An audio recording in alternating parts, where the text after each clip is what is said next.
കാലത്തിനടയാളങ്ങൾ കണ്ണു തുറന്നു കണ്ടിടുവിൻ. കാലം അതിനുടെ അന്ത്യത്തിൽ കർത്താവിൻ വരമാഗതമായി. നാസറെത്തും ഫാത്തിമയും മെഴുകുറിയായും ചൊല്ലുന്നു, ലോകം ഈ വിധം പോയി നാശത്തിൽ ചെന്നെത്തിയിടും. പിതാവും പുത്രനും പരിശുദ്ധാത്മാവുമായ ത്രിയേക ദൈവത്തിൻ്റെ അത്യുന്നത നാമത്തിന് എന്നും ആരാധനയും സ്തുതിയും പുകഴ്ചയും ഉണ്ടായിരിക്കട്ടെ. ഈ പുതുവർഷത്തിൽ പരിശുദ്ധ അമ്മയുടെ പ്രിയപ്പെട്ട മക്കളും ഷെക്കീന ടിവിയുടെ സ്നേഹിതരുമായ നിങ്ങളെല്ലാവരെയും ഏറ്റവും സ്നേഹത്തോടെ മറിയം കാലത്തിൻ്റെ അടയാളം എന്ന ഈ പ്രോഗ്രാമിലേക്ക് ഏറ്റവും സ്നേഹത്തോടെ സ്വാഗതം ചെയ്യുന്നു. പരിശുദ്ധ അമ്മ, ഈ ലോകത്തിൻ്റെ അമ്മ, ഈശോയുടെ അമ്മ, ലോകത്തിൻ്റെ വിവിധ ഭാഗങ്ങളിൽ പ്രത്യക്ഷപ്പെട്ട് കഴിഞ്ഞ പല നൂറ്റാണ്ടുകളായി കർത്താവിൻ്റെ രണ്ടാമത്തെ വരവിന് വേണ്ടി നമ്മളെ ഓരോരുത്തരെയും ഒരുക്കിക്കൊണ്ടിരിക്കുന്ന വിലയേറിയ സന്ദേശങ്ങളാണ് മറിയം കാലത്തിൻ്റെ അടയാളം എന്ന ഈ ശുശ്രൂഷയിലൂടെ കഴിഞ്ഞ ഏതാനും വർഷങ്ങളായി നാം ശ്രവിച്ചുകൊണ്ടിരിക്കുക.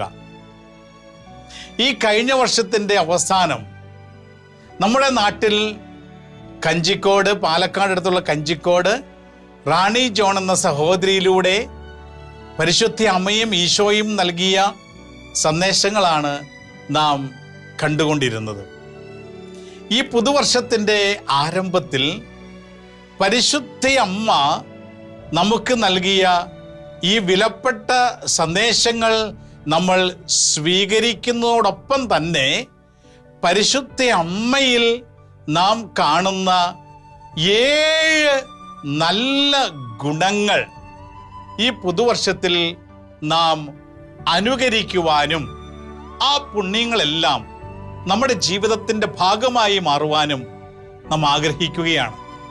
1997 സെപ്റ്റംബർ മാസം 8-ാം തീയതി പരിശുദ്ധ അമ്മയുടെ ജന്മതിരുനാൾ ദിവസം കഞ്ചിക്കോട് റാണി ചേച്ചിക്ക് പരിശുദ്ധ അമ്മ നൽകിയ ഒരു സന്ദേശമാണിത്. അമ്മയിലുള്ള 7 പുണ്യങ്ങൾ നമ്മൾ മക്കൾ ജീവിതത്തിൽ പ്രാവർത്തികമാക്കുവാനുള്ള സന്ദേശം. ഈ സന്ദേശം, ഈ 7 പുണ്യങ്ങൾ ഇന്ന് ഈ പുതുവർഷത്തിൻ്റെ ആരംഭത്തിൽ തന്നെ നിങ്ങളോട് ഒന്നിച്ച് ധ്യാനിക്കുവാനും ഒന്നിച്ച് നമ്മുടെ ജീവിതത്തിൻ്റെ ഭാഗമാക്കി മാറ്റുവാനും പരിശ്രമിക്കുവാൻ ഞാൻ ആഗ്രഹിക്കുകയാണ്. ഒന്നാമത്തെ പരിശുദ്ധ അമ്മയിൽ കാണുന്ന വളരെ പ്രധാനപ്പെട്ട ഒരു പുണ്യമാണ് നിസ്സാരത. ഞാനൊന്നുമല്ല, എനിക്ക് ഉള്ളതെല്ലാം ദൈവത്തിൻ്റെ കരങ്ങളിൽ ദാനമായി ഞാൻ സ്വീകരിച്ചവ മാത്രമാണ്. ഞാൻ വെറും നിസ്സാരനാണ് എന്നുള്ള ചിന്ത. സ്നേഹമുള്ള സഹോദരങ്ങളെ, പലപ്പോഴും നമ്മുടെയൊക്കെ ഈ ലോക ജീവിതത്തിൽ നമ്മൾ ആരോ ആണ് എന്ന് മറ്റുള്ളവരുടെ മുൻപിൽ പ്രകടിപ്പിക്കുവാൻ നാം പരിശ്രമിക്കാറുണ്ട്. ഇല്ലെങ്കിൽ നാം മനഃപൂർവ്വം പരിശ്രമിച്ചില്ലെങ്കിലും ആരെങ്കിലുമൊക്കെ നമ്മളെ അംഗീകരിക്കുമ്പോഴും നമ്മളെ അപ്രിഷ്യേറ്റ് ചെയ്യുമ്പോഴും നമ്മളെ അഭിനന്ദിക്കുമ്പോഴുമൊക്കെ നമുക്കൊരു സന്തോഷം ഉണ്ടാകാറുണ്ട്. തീർച്ചയായിട്ടും അതിൽ തെറ്റൊന്നുമില്ല, സന്തോഷം ഉണ്ടാകുന്നതിൽ തെറ്റൊന്നുമില്ല. എന്നാൽ അംഗീകാരം അന്വേഷിക്കുകയും ഞാൻ ആരോ ആണെന്നുള്ള ഭാവത്തിൽ മറ്റുള്ളവരോട് ഇടപഴകുകയും മറ്റുള്ളവരുടെ അഭിനന്ദനങ്ങൾ അർഹിക്കുന്നതിന് വേണ്ടി പരിശ്രമിക്കുകയും ഒക്കെ ചെയ്യുന്ന ചില ജീവിത സാഹചര്യങ്ങൾ നമ്മുടെ ജീവിതത്തിൽ കാണുമ്പോൾ പരിശുദ്ധ അമ്മയുടെ നിസ്സാരത എന്ന ഈ പുണ്യം നമ്മുടെ ജീവിതത്തിൽ നാം ഏറ്റെടുക്കുവാൻ പരിശുദ്ധ അമ്മ ആഗ്രഹിക്കുകയാണ്. ഞാൻ ആരുമല്ല, എനിക്കുള്ളതെല്ലാം ദൈവകരങ്ങളിൽ നിന്ന് ഞാൻ ദാനമായി സ്വീകരിച്ചിരിക്കുന്നവയാണെന്നുള്ള തിരിച്ചറിവുണ്ടെങ്കിൽ മാത്രമേ നമുക്ക് നിസ്സാരതയിൽ ജീവിക്കുവാൻ സാധിക്കുകയുള്ളൂ. എനിക്കൊന്നുമില്ല, ഒരുപക്ഷെ ഞാൻ വലിയ വലിയ കാര്യങ്ങൾ ചെയ്യുന്ന വ്യക്തിയാകാം, ഒരുപക്ഷെ വലിയ ഉദ്യോഗത്തിലിരിക്കുന്ന വ്യക്തിയാകാം, ഒരുപക്ഷെ ഉന്നതമായ സ്ഥാനം വഹിക്കുന്ന വ്യക്തിയാകാം, ഒരുപക്ഷെ ബുദ്ധിശക്തിയിൽ ഒത്തിരി പ്രാവീണ്യം നേടിയ ഒരു വ്യക്തിയാകാം, ഒരുപക്ഷെ സമൂഹത്തിൽ ഉയർന്നു നിൽക്കുന്ന ഒരു വ്യക്തിയാകാം. അതെല്ലാം ദൈവത്തിൻ്റെ അനന്തമായ കാരുണ്യത്തിൽ ദൈവം നമുക്ക് നൽകിയിരിക്കുന്ന ദാനങ്ങളാണെന്ന് തിരിച്ചറിഞ്ഞുകൊണ്ട് നിസ്സാരത, അതായത് വിശുദ്ധ പൗലോസ്ലീഹ തൻ്റെ ലേഖനത്തിൽ നമ്മോട് പറഞ്ഞു തരുന്നത് പോലെ ഓരോരുത്തരും മറ്റുള്ളവരെ തങ്ങളെക്കാൾ ശ്രേഷ്ഠരായി കരുതുന്ന മനോഭാവം, ഇതാണ് നിസ്സാരത. ആ വ്യക്തിയാണ് എന്നെ കഴിഞ്ഞും ശ്രേഷ്ഠനായ വ്യക്തി, അല്ലെങ്കിൽ ശ്രേഷ്ഠയായ വ്യക്തി. ആ വ്യക്തി എന്നെ കഴിഞ്ഞും വലിയവളാണ്, വലിയവനാണ്, ഞാൻ നിസ്സാരനാണ് എന്നുള്ള ആ ചിന്ത. ഈ ചിന്തയിലാണ്, ഈ നിസ്സാരതയിലാണ് ദൈവം ഇടപെട്ട് നമ്മെ വലിയവരാക്കുന്നതെന്ന് പരിശുദ്ധ അമ്മ പങ്കുവയ്ക്കുകയാണ്. അതുകൊണ്ട് എവിടെയും പൊങ്ങി നിൽക്കുവാനല്ല താഴ്ന്നു നിൽക്കുവാനുള്ള ആഗ്രഹം, എവിടെയും ഉയർന്നു നിൽക്കുവാനല്ല മറ്റുള്ളവരെ ഉയർത്തുവാനുള്ള ഒരു മനോഭാവം. ഈ പുതുവർഷത്തിൽ ഈ ഒരു മനോഭാവം നമ്മുടെ ജീവിതത്തിൽ ഉണ്ടെങ്കിൽ ഒരുപാട് പ്രശ്നങ്ങളിൽ നിന്ന് നാം ഒഴിവാക്കപ്പെടും. മറ്റുള്ളവരെ പലപ്പോഴും ഉയർത്തുകയും നമ്മളെ സ്നാപയോഹന്നാൻ്റെ അതേ മനോഭാവം, ഞാൻ കുറയുകയും അവൻ വളരുകയും വേണം. കാരണം ഞാൻ നിസ്സാരനാണ്, അവൻ വലിയവനാണ്. ഇതത്ര എളുപ്പമുള്ള കാര്യമല്ല. പരിശുദ്ധ അമ്മയുടെ ജീവിതത്തിൽ നമ്മൾ പൂർണ്ണമായി കാണുന്ന ഈ നിസ്സാരതയാണ് ഈ പുതുവർഷത്തിൽ നമ്മളെയൊക്കെ ഒരുപക്ഷെ വലിയവരാക്കുവാൻ ദൈവം നമുക്ക് നൽകുന്ന പുണ്യം. അതുകൊണ്ട് ഈ പുതുവർഷത്തിൻ്റെ 2025 ഈ ആദ്യത്തെ എപ്പിസോഡാണ് ഇന്ന് നമ്മളിപ്പോൾ ഒന്നിച്ച് ധ്യാനിച്ചുകൊണ്ടിരിക്കുന്ന ഈ നിമിഷങ്ങൾ. ഈ പുതുവർഷത്തിൻ്റെ ആദ്യത്തെ എപ്പിസോഡിൽ തന്നെ പരിശുദ്ധ അമ്മയുടെ ഈ 7 പുണ്യങ്ങൾ പരിശുദ്ധ അമ്മ നമുക്ക് പകർന്നു നൽകുമ്പോൾ അത് ഈ പുതുവർഷം മുഴുവനും നമുക്ക് എല്ലാവർക്കും അനുഗ്രഹമായി മാറുന്നതിന് വേണ്ടിയാണ്. നമ്മളുടെ വ്യക്തി ജീവിതത്തിൽ നമ്മൾ നിസ്സാരനാണ് എന്ന ആ ബോധ്യത്തിൽ നമ്മൾ ആഴപ്പെട്ട് കഴിയുമ്പോൾ മറ്റുള്ളവരെ അംഗീകരിക്കുവാൻ ഒരു ബുദ്ധിമുട്ടുമില്ലാതെ നമുക്ക് ജീവിതത്തിൽ മുന്നോട്ട് പോകുവാനായിട്ട് സാധിക്കുന്നു. അതാണ് പരിശുദ്ധ അമ്മ നമ്മോട് ആവശ്യപ്പെടുക. അമ്മയുടെ നിസ്സാരത എന്ന പുണ്യം ഏറ്റെടുക്കുക. ഇനി രണ്ടാമതായി പരിശുദ്ധ അമ്മയിൽ നമ്മൾ കാണുന്ന വളരെ വിലപ്പെട്ട ഒരു പുണ്യമാണ് വിശ്വസ്തത. തിരുവചനം ഇപ്രകാരം നമ്മെ ഓർമ്മിപ്പിക്കുന്നുണ്ട്, ഓരോരുത്തരും താന്താങ്ങളുടെ ജീവിത അന്തസ്സനുസരിച്ച് ജീവിക്കട്ടെ. ദൈവം നമ്മൾ ഓരോരുത്തരും വ്യത്യസ്ത ജീവിത അന്തസ്സിലേക്കാണ് തിരഞ്ഞെടുത്തിരിക്കുന്നത്.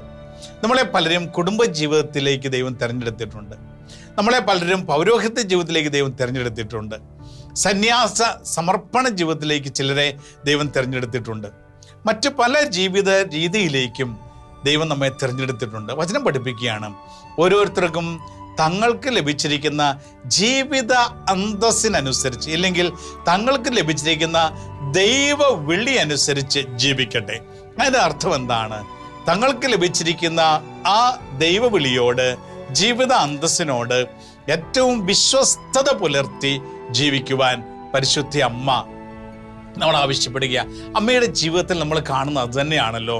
പരിശുദ്ധ അമ്മയെ ദൈവം ഏൽപ്പിച്ച ഓരോ ഉത്തരവാദിത്വങ്ങളോട് 100% വിശ്വസ്തത പുലർത്തിയ പരിശുദ്ധ അമ്മ ഒരു കുടുംബിനി എന്ന നിലയിൽ തൻ്റെ ഭർത്താവിനോട് ചെയ്യേണ്ട ആ കടമ, ഉത്തരവാദിത്വങ്ങൾ നിസ്സാരതയിൽ നിന്നുകൊണ്ട് ഏറ്റവും വിശ്വസ്തയോടെ ചെയ്ത അമ്മയാണ് പരിശുദ്ധ അമ്മ. ഒരമ്മ എന്ന നിലയിൽ തൻ്റെ മക്കളോട് ചെയ്യേണ്ട, പുത്രനോട് ചെയ്യേണ്ട തൻ്റെ ഉത്തരവാദിത്വം ഏറ്റവും വിശ്വസ്തയോടെ ചെയ്ത അമ്മ.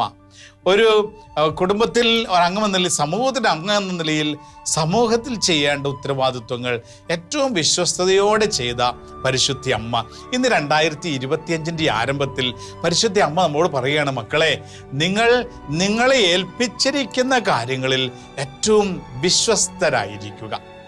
മറ്റുള്ളവർക്ക് നിങ്ങളെ ചില കാര്യങ്ങളൊക്കെ ഉത്തരവാദിത്വത്തോടെ ഏൽപ്പിക്കുവാനുള്ള വിശ്വാസം നിങ്ങൾ സൃഷ്ടിക്കുക. ഇത് നിങ്ങൾ ചെറിയ കാര്യങ്ങളിൽ വിശ്വസ്തരായിരുന്നെങ്കിൽ മാത്രമേ ദൈവം വലിയ കാര്യങ്ങൾ നിങ്ങളെ ഏൽപ്പിക്കുകയുള്ളൂ. അതുകൊണ്ട് ചെറിയ കാര്യങ്ങളിൽ നമ്മൾ വിശ്വസ്തരായിരിക്കണം.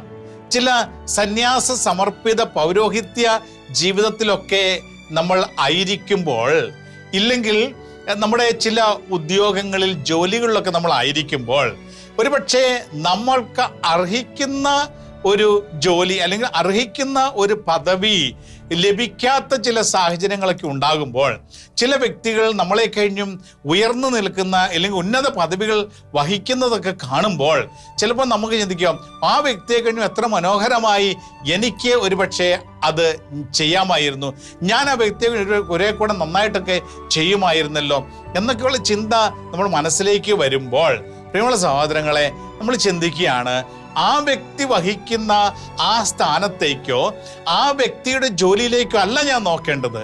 ഞാൻ വഹിക്കുന്ന ഉത്തരവാദിത്വം, ഞാൻ വഹിക്കുന്ന പദവി, അല്ലെങ്കിൽ ഞാൻ ചെയ്യുന്ന ജോലി, ചെറിയ ജോലി ആയിക്കോട്ടെ, ഞാനൊരു തൂപ്പുകാരനായിരിക്കാം, ഇല്ലെങ്കിൽ ഞാനൊരു ചെറിയ ജോലി ചെയ്യുന്നവനായിരിക്കാം, മറ്റുള്ളവരുടെ മുൻപിൽ വലിയ വ്യക്തിയാണെന്നുള്ള ഒരു അംഗീകാരം ലഭിക്കുന്ന ഒരു ജോലിയൊന്നും ആയിരിക്കില്ല ഞാൻ ചെയ്യുന്നത്, ചെറിയ ജോലിയായിരിക്കാം. ആ ചെറിയ ജോലിയിൽ അതിലൊരു വലിമയുണ്ട് ദൈവസന്നിധിയിൽ എന്ന തിരിച്ചറിവോടുകൂടി എന്നെ ഏൽപ്പിച്ച കൊച്ചു ജോലിയിൽ ഞാൻ വിശ്വസ്തനായിരിക്കുന്നത് കാണുമ്പോഴാണ് ദൈവം എന്നെ വലിയ കാര്യങ്ങളിലേക്ക് ദൈവം ഏൽപ്പിക്കുക. അതുകൊണ്ട് നമ്മൾ ആദ്യം തന്നെ വലിയ കാര്യങ്ങൾക്ക് വേണ്ടി ആഗ്രഹിക്കുകയല്ല ചെയ്യേണ്ടത്. ചെറിയ കാര്യങ്ങൾ, ഏൽപ്പിക്കപ്പെട്ട ജോലി, ഏൽപ്പിക്കപ്പെട്ട ഉത്തരവാദിത്വം, അതിലെത്രമാത്രം വിശ്വസ്തത പുലർത്തുന്നുണ്ട്, ഇതാണ് ദൈവം ആഗ്രഹിക്കുന്നതും ദൈവം നോക്കുന്നതും. ഇതിനാണ് പരിശുദ്ധ അമ്മ പറയുക, നിങ്ങൾ വിശ്വസ്തരായിരിക്കണം. വലിയ കാര്യങ്ങൾ ഏൽപ്പിക്കുമ്പോൾ ഞാൻ വിശ്വസ്തനായിരിക്കുന്നല്ല ചിന്തിക്കേണ്ടത്. എന്നെ ഇപ്പോൾ ഏൽപ്പിക്കപ്പെട്ടിരിക്കുന്ന ചെറിയ കാര്യത്തിൽ ഞാൻ വിശ്വസ്തനാണോ? ഈ വിശ്വസ്തതയാണ് ഈ പുതുവർഷത്തിൻ്റെ ആരംഭത്തിൽ നമ്മൾ ഓരോരുത്തരും പരിശോധിക്കേണ്ടത്. കഴിഞ്ഞ വർഷത്തിൽ എന്നെ ഏൽപ്പിച്ചിരുന്ന എന്തെല്ലാം ഉത്തരവാദിത്വങ്ങളാണ് ഏറ്റവും വിശ്വസ്തയോടെ ചെയ്യുവാൻ ഞാൻ പരിശ്രമിച്ചത്? ഞാൻ എവിടെയെങ്കിലും ഒരു കള്ളത്തരം കാണിച്ചിട്ടുണ്ടോ? അവിശ്വസ്തത കാണിച്ചിട്ടുണ്ടോ? കപടത എൻ്റെ ജീവിതത്തിൽ കടന്നു വന്നിട്ടുണ്ടോ? മറ്റുള്ളവരെ കാണിക്കാൻ വേണ്ടി ഞാൻ എന്തെങ്കിലും ചെയ്തിട്ടുണ്ടോ? അതോ ഞാൻ ഏറ്റവും സത്യസന്ധമായാണോ എന്നെ ഏൽപ്പിച്ച കാര്യങ്ങൾ ചെയ്തിരിക്കുന്നത് എന്ന് ചിന്തിക്കുകയും എവിടെയെങ്കിലും ഒരു പോരായ്മ ഞാൻ കാണുന്നുണ്ടെങ്കിൽ ഈ 2025 ഏറ്റവും വിശ്വസ്തയോടുകൂടി, ഏറ്റവും കൃത്യതയോടുകൂടി ഏൽപ്പിക്കപ്പെട്ട ഉത്തരവാദിത്വങ്ങൾ ചെയ്യുവാൻ ഉള്ള കൃപയ്ക്ക് വേണ്ടി നാം പരിശ്രമിക്കുകയാണ്, പ്രാർത്ഥിക്കുകയാണ്. അതുകൊണ്ട് പ്രിയമുള്ള സഹോദരങ്ങൾ, പരിശുദ്ധ അമ്മയുടെ ജീവിതത്തിൽ തിളങ്ങി നിന്ന രണ്ടാമത്തെ പുണ്യമാണ് വിശ്വസ്തത. എന്ത് കാര്യവും ഏൽപ്പിച്ച കാര്യങ്ങൾ ഏറ്റവും വിശ്വസ്തയോടെ ചെയ്ത പരിശുദ്ധ അമ്മ ഈ 2025 ഈ ആരംഭത്തിൽ നമുക്കെല്ലാവർക്കും മാതൃകയാണ്. ഈ പുതുവർഷത്തിൽ ഏറ്റവും വിശ്വസ്തയോടുകൂടി ഇപ്പോൾ ദൈവം നമ്മുടെ കരങ്ങളിലേക്ക് ഏൽപ്പിച്ചു തന്നിരിക്കുന്ന ചെറുതും വലിയമായ എല്ലാ ഉത്തരവാദിത്വങ്ങളും നിർവഹിക്കുവാനുള്ള കൃപയ്ക്ക് വേണ്ടി നമുക്ക് പ്രാർത്ഥിക്കാം. അങ്ങനെ പരിശുദ്ധ അമ്മയുടെ വലിയ പുണ്യം, വിശ്വസ്തത എന്ന പുണ്യം നമ്മുടെ ജീവിതത്തിൽ ഏറ്റെടുക്കാൻ നമുക്ക് പരിശ്രമിക്കാം. ഇനി മൂന്നാമതായി പരിശുദ്ധ അമ്മ നമ്മളോട് ഏറ്റെടുക്കുവാനും അനുകരിക്കുവാനും ആവശ്യപ്പെടുന്ന വളരെ വിലപ്പെട്ട ഒരു പുണ്യമാണ് വിധേയത്വം എന്ന പുണ്യം. പരിശുദ്ധ പറയണം, മക്കളെ, നിങ്ങൾ വിധേയത്വത്തോടുകൂടി വർത്തിക്കണം. പരിശുദ്ധ അമ്മ പറഞ്ഞല്ലോ, ഗബ്രിയേൽ മാലാഖ അടുത്ത് വന്ന് പരിശുദ്ധ അമ്മയ്ക്ക് ഈശോയുടെ തിരുജനത്തെക്കുറിച്ചുള്ള സന്ദേശം നൽകിയപ്പോൾ അമ്മയെ ഈശോയുടെ അമ്മയായി ദൈവം തിരഞ്ഞെടുത്തിരിക്കുന്നു എന്നൊക്കെയുള്ള വാർത്ത ലഭിച്ചപ്പോൾ പരിശുദ്ധ അമ്മ പറഞ്ഞു, ഇതാ കർത്താവിൻ്റെ ദാസി, ഇതാ കർത്താവിൻ്റെ ദാസി. ഇതാണ് വിധേയത്വം. എന്ത് പറഞ്ഞാലും അതിനൊരു എപ്പോഴും മറുതലിച്ച് നിൽക്കുന്ന ഒരു സ്വഭാവമല്ല. എന്ത് കാര്യങ്ങൾ ആര് പറഞ്ഞാലും വിധേയത്വത്തോടുകൂടി ഏറ്റെടുക്കുന്ന പരിശുദ്ധ അമ്മയാണ് തിരുലിഖിതത്തിൽ ഉടനീളം നമ്മൾ കാണുന്നത്. ഏറ്റവും വിധേയത്വത്തോടു കൂടി ജീവിച്ച പരിശുദ്ധി അമ്മയുടെ വിധേയത്വം എന്ന പുണ്യമാണ് നമ്മളെയൊക്കെ വളർത്തുന്നത്. നിങ്ങളുടെ സഹോദരൻ, ഇന്ന് നമ്മുടെയൊക്കെ കുടുംബങ്ങളിൽ, സമൂഹങ്ങളിൽ, പൗരോഹിത്യ കൂട്ടായ്മകളിൽ, സന്യാസ കമ്മ്യൂണിറ്റി സമൂഹങ്ങളിലൊക്കെ പലപ്പോഴും സ്നേഹിക്കാൻ പറ്റാത്ത ചില തടസ്സങ്ങൾ സൃഷ്ടിക്കപ്പെടാനുള്ള കാരണം വിധേയത്വമില്ലാത്തത് കൊണ്ടാണ്. വിധേയത്വം എന്ന പുണ്യം നമുക്ക് ഏറ്റെടുക്കാൻ സാധിക്കാത്തത് കൊണ്ടാണ്. ഈ പുതുവർഷത്തിൽ വിധേയത്വം എന്ന പുണ്യം നമ്മൾ ഓരോരുത്തരും ഏറ്റെടുക്കുവാൻ നമുക്ക് സാധിച്ചെങ്കിൽ നമ്മുടെ ജീവിതം അനുഗ്രഹപ്രദമാവുകയാണ്. പരിശുദ്ധ അമ്മയുടെ ജീവിതത്തിൽ കാണുന്ന ഈ വലിയൊരു പുണ്യമാണ് വിധേയത്വപ്പെടുക എന്നുള്ള പുണ്യം. അതുകൊണ്ട് പ്രിയമുള്ള സഹോദരങ്ങളെ, നമ്മൾ ചിന്തിച്ചേ, ആരുടെയൊക്കെ മുൻപിലാണ് ഞാൻ വിധേയത്വപ്പെടേണ്ടത്? ഇന്ന് ദൈവം എന്നോട് ചേർത്ത് വെച്ചിരിക്കുന്ന പലരുമുണ്ട്.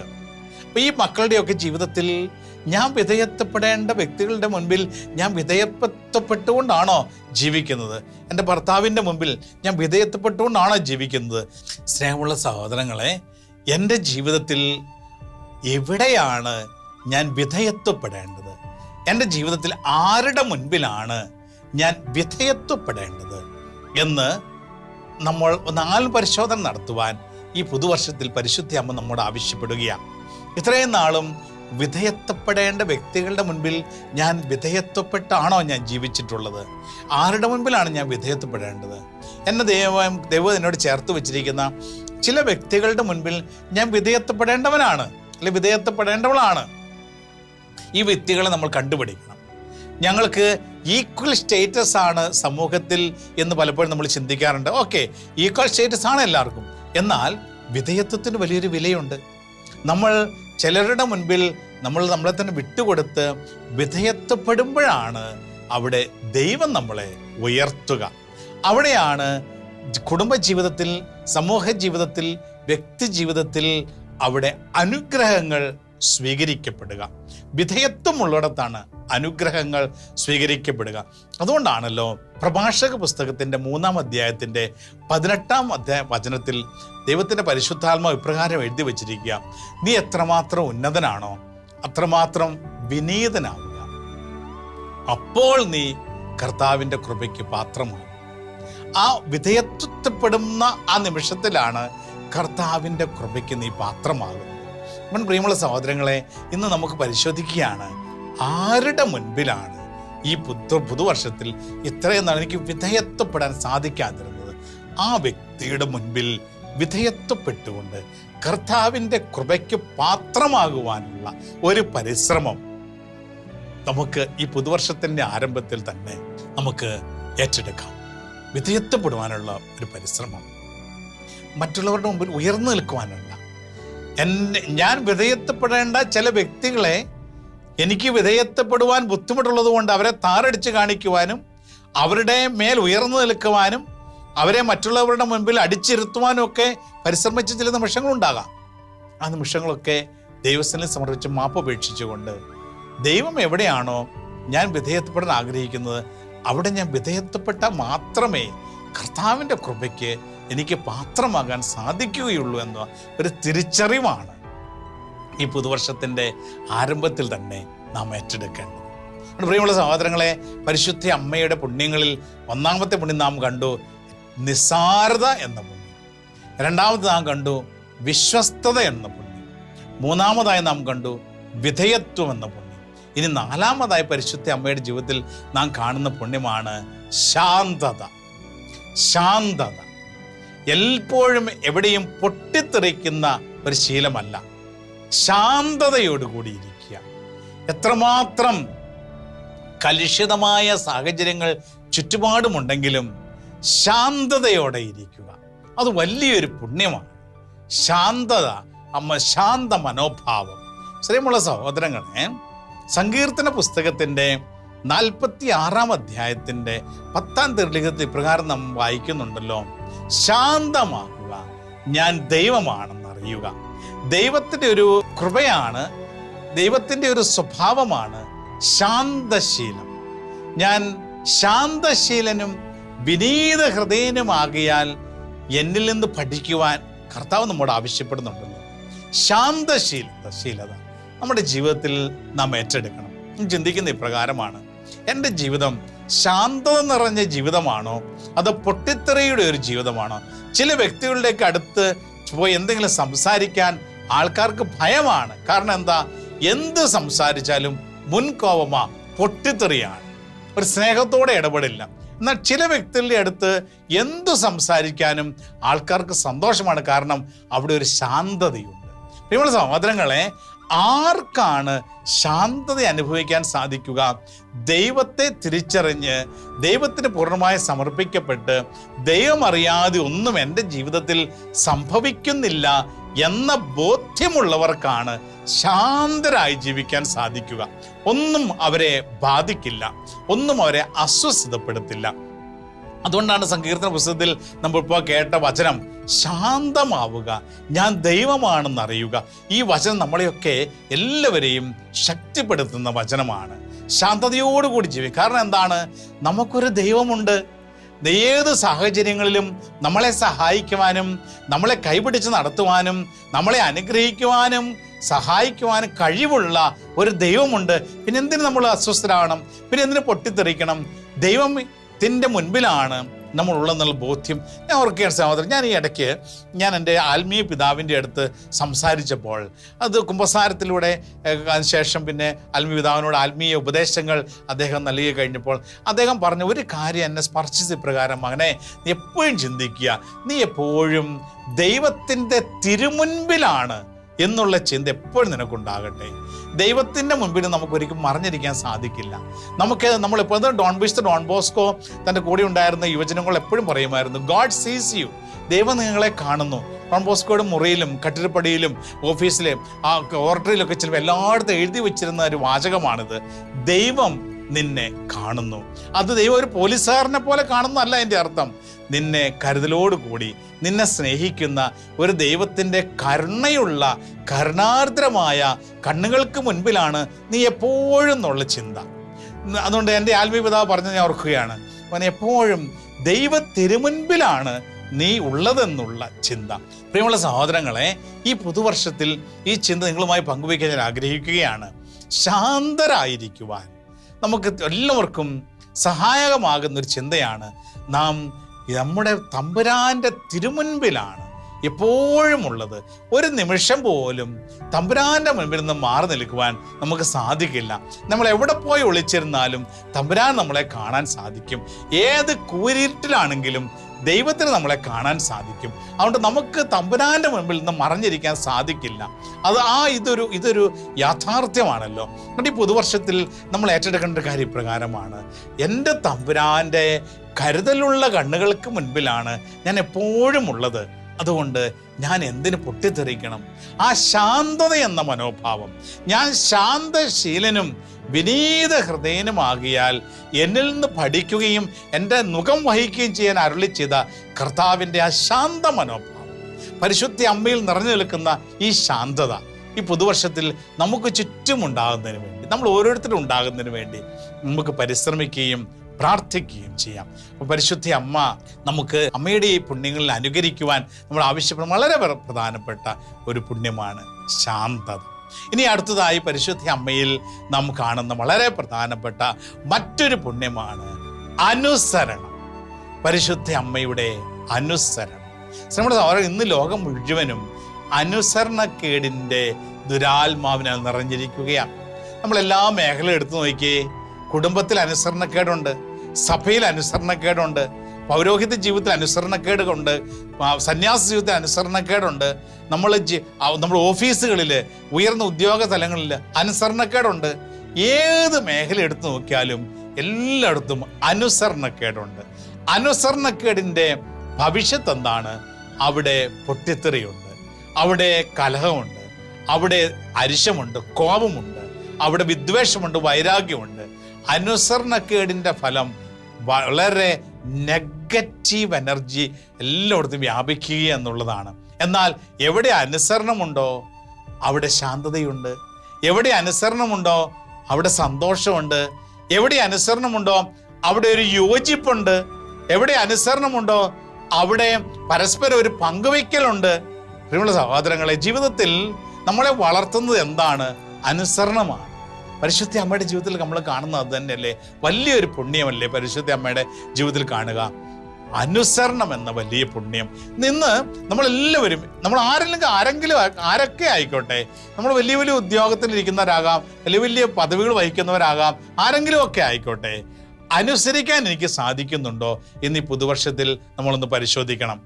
അനുസരിക്കാൻ സാധിക്കുന്നില്ലെങ്കിൽ അതിൻ്റെ അർത്ഥം എന്നിൽ അഹങ്കാരം നിറയുന്നു എന്നുള്ളതാണ്.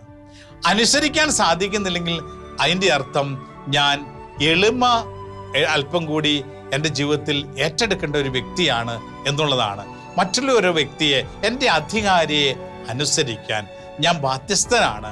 അനുസരണം എവിടെയുണ്ടോ അവിടെ ദൈവാനുഗ്രഹമുണ്ട്. അതുകൊണ്ടാണല്ലോ വചനത്തിൽ നമ്മൾ കാണുന്നത് അനുസരണമുള്ളിടത്ത് ദൈവാനുഗ്രഹമുണ്ട് എന്ന്. പരിശുദ്ധ അമ്മയുടെ ജീവിതത്തിൽ നമ്മൾ കാണുന്ന വലിയൊരു പുണ്യമല്ലേ അനുസരണം എന്ന പുണ്യം? പ്രിയമുള്ള സഹോദരങ്ങളെ, ഒന്ന് ചിന്തിച്ചു നോക്കിയേ. നമ്മുടെ ഈ കഴിഞ്ഞ വർഷത്തിലൊക്കെ അനുസരിക്കേണ്ട ഏത് വ്യക്തിയാണ് ഞാൻ അനുസരിക്കാതിരുന്നത് ചിന്തിച്ചു നോക്കിയേ. ചിലരെയൊക്കെ നമുക്ക് കാണാനായിട്ട് സാധിക്കും. ഈ വ്യക്തിയുടെ ചില വാക്കുകൾ ഞാൻ അനുസരിക്കേണ്ടതായിരുന്നു, ഞാൻ അനുസരിക്കാത്തത് കൊണ്ട്, ഇല്ലെങ്കിൽ കഴിഞ്ഞ എൻ്റെ ജീവിതത്തിൽ എൻ്റെ അനുസരണക്കേണ്ട ഭവിഷ്യത്തുകൾ, അതിൻ്റെ ഫലങ്ങളൊന്ന് പരിശോധിച്ച് നോക്കിക്കേ. ഇതൊക്കെ എത്ര നിഷ്പ്രയാസം നമുക്ക് അവോയ്ഡ് ചെയ്യാമായിരുന്നു, മാറ്റിവെക്കാമായിരുന്നു. ഒരനുസരണം എന്ന പുണ്യം ജീവിതത്തിൽ പ്രാക്ടീസ് ചെയ്തിരുന്നെങ്കിൽ ആ വലിയൊരു വിപത്തിലൂടെയോ അല്ലെങ്കിൽ ആ ഒരു കലുഷിതമായ അവസ്ഥയിലൂടെയോ ആ പൊട്ടിത്തെറിയിലൂടെ കടന്നു പോകാതെ എത്ര ശാന്തമായി സ്നേഹത്തിൽ, ഐക്യത്തിൽ പോകാമായിരുന്നു. ഞാൻ അവിടെ അനുസരിച്ചിരുന്നെങ്കിൽ എന്ന് ചിന്തിച്ചു നോക്കിക്കേ. അനുസരണം എന്നത് വലിയൊരു ദൈവീക പുണ്യമാണ്. എവിടെ അനുസരണമുണ്ടോ അവിടെ ദൈവാനുഗ്രഹമുണ്ട്. അനുസരിക്കുന്ന വ്യക്തികൾ എവിടെയുണ്ടോ അവിടെ ദൈവ സാന്നിധ്യം നമുക്ക് അനുഭവിക്കാനായിട്ട് സാധിക്കും. ഇതാണ് പരിശുദ്ധയുടെ ജീവിതത്തിൽ നമ്മൾ കാണുന്ന മറ്റൊരു വലിയ പുണ്യം, അനുസരണം എന്ന പുണ്യം. പ്രാർത്ഥിക്കാം നമുക്ക് ഈ വലിയ പരിശുദ്ധ അമ്മയിൽ നിറഞ്ഞ അനുസരണം എന്ന പുണ്യം നമ്മുടെ ജീവിതത്തിൻ്റെ ഭാഗമായി ഈ പുതുവർഷം വിളങ്ങുന്നതിന് വേണ്ടി നമുക്ക് പ്രാർത്ഥിക്കാം. ഇതിന് കൂട്ടിച്ചേർക്കുന്ന പരിശുദ്ധയുടെ ജീവിതത്തിൽ കണ്ട മറ്റു വലിയേറിയ പുണ്യമാണ് എളിമ. അനുസരണവും എളിമയും. എവിടെ അനുസരണമുണ്ടോ അവിടെ എളിമയുണ്ട്. എളിമയുള്ളവർക്ക് അനുസരിക്കാൻ സാധിക്കുകയുള്ളൂ. പരിശുദ്ധ അമ്മ തന്നെ പറയുന്നുണ്ടല്ലോ, അവിടെ തൻ്റെ ദാസിയുടെ താഴ്മയെ കടാക്ഷിച്ചു. ആ താഴ്മയാണ് എളിമ എന്ന് പറയുന്നത്. പരിശുദ്ധയുടെ ജീവിതത്തിൽ നമുക്ക് ഈ പുതുവർഷത്തിൽ ഏറ്റെടുക്കാൻ പറ്റുന്ന ഏറ്റവും വലിയ ഒരു പുണ്യമാണ് എളിമ എന്ന പുണ്യം. പ്രിയമുള്ള സഹോദരങ്ങളെ, ഈ എളിമ എന്ന പുണ്യത്തിന് വേണ്ടി നമ്മൾ പ്രാർത്ഥിക്കണം. പലപ്പോഴും അഹങ്കാരം നിറഞ്ഞു കഴിയുമ്പോൾ നഷ്ടപ്പെടുന്ന എളിമ എന്ന പുണ്യമാണ്. എളിമയുടെ പുണ്യം ഓട്ടോമാറ്റിക്കായിട്ട് വരുന്നതല്ല. ദൈവം എളിമ എന്ന പുണ്യം തരണമേ എന്ന് നമ്മൾ പ്രാർത്ഥിക്കണം. ഇത് പ്രാർത്ഥിച്ച് നമ്മൾ നേടിയെടുക്കണം എളിമ എന്ന പുണ്യത്തിന് വേണ്ടി. പരിശുദ്ധ അമ്മയുടെ ജീവിതത്തിൽ നാം ഈ പുതുവർഷത്തിൽ ഏറ്റെടുക്കുവാൻ നമ്മളിപ്പോൾ ഏറ്റെടുക്കാൻ ആഗ്രഹിക്കുന്ന 7 പുണ്യങ്ങളിൽ 6 നമ്മൾ കണ്ടു. ഇനി പരിശുദ്ധ അമ്മയുടെ ജീവിതത്തിൽ നാം കാണേണ്ട മറ്റൊരു വലിയ ഒരു പുണ്യമാണ് നിശബ്ദത. നിശബ്ദത ഒരു വലിയ പുണ്യമാണ്. എല്ലായിടത്തും കയറി എല്ലാത്തിനും അഭിപ്രായം പറയുന്ന ചില ആൾക്കാരുണ്ട്. മിണ്ടാതിരിക്കാൻ പഠിക്കണം നമ്മൾ. ചില സ്ഥലങ്ങളിൽ, ചില സാഹചര്യങ്ങളിൽ മിണ്ടാതിരിക്കുക. നമുക്കറിയാം, കർത്താവിനെ കാൽവരിമലയിലേക്കുള്ള യാത്രയിൽ അതിന് കർത്താവിനെ പിലാത്തോസിന് മുമ്പിലും ഹെരോദസിന് മുമ്പിലൊക്കെ വിധിക്കുവാനായി കൊണ്ടുവന്നപ്പോൾ ചില ചോദ്യങ്ങൾ ചോദിച്ചു. ഹെരോദസ് ചോദിച്ചു, കർത്താവ് മിണ്ടിയില്ല. കർത്താവിന് അത്ര അപകടകരമായ സാഹചര്യമാണ്. എന്നിട്ട് ചോദിച്ചു, നിന്നെ കൊല്ലാനും വിധിക്കാനും ഒക്കെ എനിക്ക് അധികാരം ഉണ്ടെന്ന് നിനക്ക് അറിഞ്ഞുകൂടെ? നീ എന്നോട് സംസാരിക്കില്ല എന്ന് ചോദിച്ചു. കർത്താവ് എന്തുകൊണ്ടാണ് നിശബ്ദത പാലിച്ചത്? നിശബ്ദത എന്ന പുണ്യം, പ്രിയമുള്ള സഹോദരങ്ങളെ, നമ്മുടെയൊക്കെ ജീവിതം നമ്മൾ ഏറ്റെടുക്കാൻ പഠിക്കണം. പരിശുദ്ധ അമ്മയുടെ ഇത് പലപ്പോഴും പരിശുദ്ധ അമ്മ നിശബ്ദത പാലിച്ചു. പരിശുദ്ധ അമ്മ ഖാനായിലെ കല്യാണത്തിൻ്റെ വേളയിൽ ഈശോയോട് പറഞ്ഞു ഇവർക്ക് വീഞ്ഞില്ല. അപ്പൊ ഈശോ ചോദിച്ചു, നിനക്കും എനിക്ക്, സ്ത്രീയെ നിനക്കും എനിക്കും എന്ത്? അമ്മ പിന്നെ മിണ്ടിയില്ല. കർത്താവ് അവിടെ ഇടപെട്ടു. ചില നിശബ്ദതയിലാണ് ദൈവം ഇടപെടുന്നത്. നിശബ്ദരായിരിക്കാൻ പറ്റാത്ത മക്കളായി പലപ്പോൾ ഈ കാലഘട്ടത്തിൽ നമ്മൾ മാറാറുണ്ട്. ചില വ്യക്തികൾക്ക് ഞാൻ നേരത്തെ സൂചിപ്പിച്ചതുപോലെ ആരെങ്കിലുമൊക്കെ എന്തെങ്കിലുമൊക്കെ പറയും, എല്ലാത്തിനും അഭിപ്രായം പറയണം. എന്നാൽ മറ്റുള്ളവർ പറഞ്ഞോട്ടെ, ഞാൻ ഇന്ന് മിണ്ടാതിരുന്നേക്കാൻ ചിന്തിക്കില്ല. എല്ലാത്തിനും അഭിപ്രായം. ഇവരൊക്കെ ചില അപകടങ്ങളിൽ പോയി ചാടാറുണ്ട്. നിശബ്ദരായി ഇരിക്കേണ്ട നിമിഷങ്ങളിൽ നാം നിശബ്ദരായിരിക്കണം. നിശബ്ദരായിരിക്കുമ്പോൾ ജ്ഞാനം പരിശുദ്ധാത്മ നമുക്ക് നൽകും. ഈ ജ്ഞാനം പരിശുദ്ധാത്മാവ് നമുക്ക് നൽകി കഴിയുമ്പോൾ നമ്മൾ സംസാരിക്കുമ്പോൾ അവിടെ ദൈവിക ഇടപെടൽ സംഭവിക്കും. നിശബ്ദതയിലാണ് നമ്മൾ ദൈവത്തോട് ആലോചന ചോദിക്കേണ്ടത്. നിശബ്ദതയിലാണ് നമ്മൾ ചില കാര്യങ്ങൾ ദൈവം നൽകുന്ന ചില കാര്യങ്ങൾ വിവേചിച്ചെടുക്കേണ്ടത്. അതുകൊണ്ട് നിശബ്ദത എന്നത് വലിയൊരു പുണ്യമാണ്. നിശബ്ദത നമ്മൾ പ്രാർത്ഥിക്കണം. നമ്മളെപ്പോഴും പലതും ചിന്തിച്ച് പലതിനെക്കുറിച്ച് ആകുലപ്പെട്ടുകൊണ്ട് നമ്മൾ നടക്കുന്നതിന് പകരം നിശബ്ദതയിൽ ദൈവമായി ഐക്യപ്പെട്ടുകൊണ്ടിരിക്കണം. നമ്മൾ യാത്ര പോകുന്ന സമയങ്ങളിലൊക്കെ ചിലപ്പോൾ പോലും പലതും നമ്മൾ ചിന്തിച്ചുകൊണ്ടിരിക്കും. നല്ല കാര്യങ്ങൾ ചിന്തിക്കും, നല്ലതാണ്. എന്നാൽ നിശബ്ദതയിൽ ദൈവമായ ആലോചന ചോദിക്കുമ്പോൾ പ്രിയമുള്ള സഹോദരങ്ങളെ, നമ്മൾ ജ്ഞാനികളായി മാറുകയാണ്, നമ്മൾ ജ്ഞാനം നിറയുകയാണ്. അപ്പം ഈ പുണ്യങ്ങൾ പരിശുദ്ധ അമ്മയുടെ ജീവിതത്തിൽ നമ്മൾ കാണുന്ന 7 പുണ്യങ്ങൾ ഈ പുതുവർഷത്തിൽ നമ്മുടെ ജീവിതത്തിലും പ്രാവർത്തികമാക്കുവാൻ പരിശ്രമിച്ചുകൊണ്ട്, ഈ പുണ്യങ്ങൾക്ക് വേണ്ടി പ്രാർത്ഥിച്ചുകൊണ്ട്, പരിശുദ്ധ അമ്മയുടെ പ്രിയപ്പെട്ട മക്കളായി ഈ ലോകത്തിൽ അമ്മയിൽ നിറഞ്ഞ പുണ്യങ്ങൾ നമ്മുടെ ജീവിതത്തിൻ്റെ ഭാഗമായി മാറി നമ്മൾ ഈ ലോകത്തിന് അനുഗ്രഹമായി മാറുന്നതിന് വേണ്ടി ആഗ്രഹിച്ചുകൊണ്ട് ഈ പുതുവർഷത്തിൽ നമ്മളെ ഓരോരുത്തരെയും പരിശുദ്ധ അമ്മയുടെ വിമല ഹൃദയത്തിലൂടെ ഈശോയ്ക്ക് സമർപ്പിച്ച് നമുക്ക് പ്രാർത്ഥിക്കാം.